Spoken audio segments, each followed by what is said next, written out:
the greatest moment of my life. All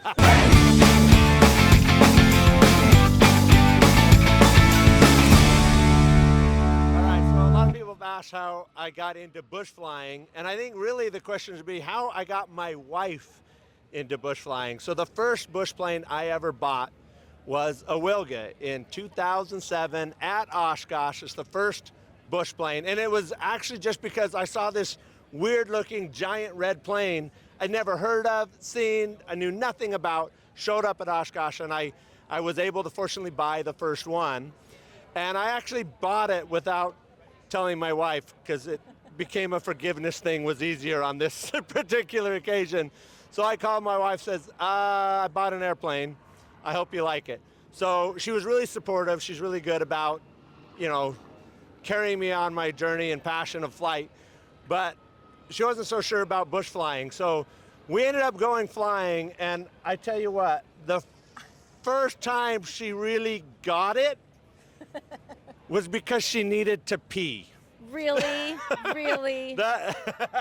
Really? My eyes are blue, but they were green. I was dying. Yeah, no, And there was no airport. It was an anywhere emergency situation. So close.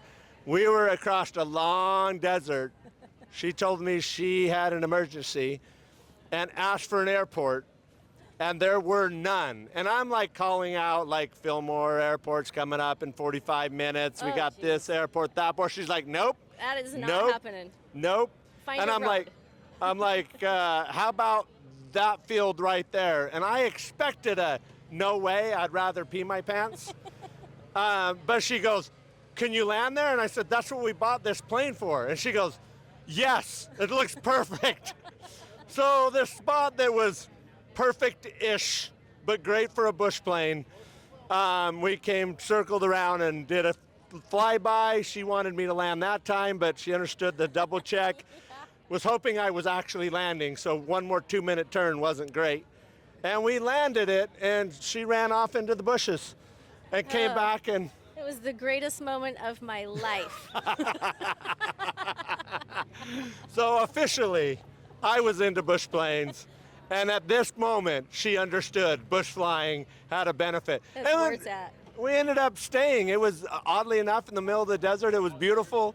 We went hiking, we hung out, we set up under the wing and just relaxed, and that was it. Bush flying from then on. Now I do bush planes. Now she's got her own Carbon Cup she just sold. She's over halfway building her own Carbon Cup today for herself, a new one. So bush flying for life, we're never giving it up. And eventually Draco was born, and Draco will be reborn. So we're gonna go right back to the red plane that gave her a place to pee.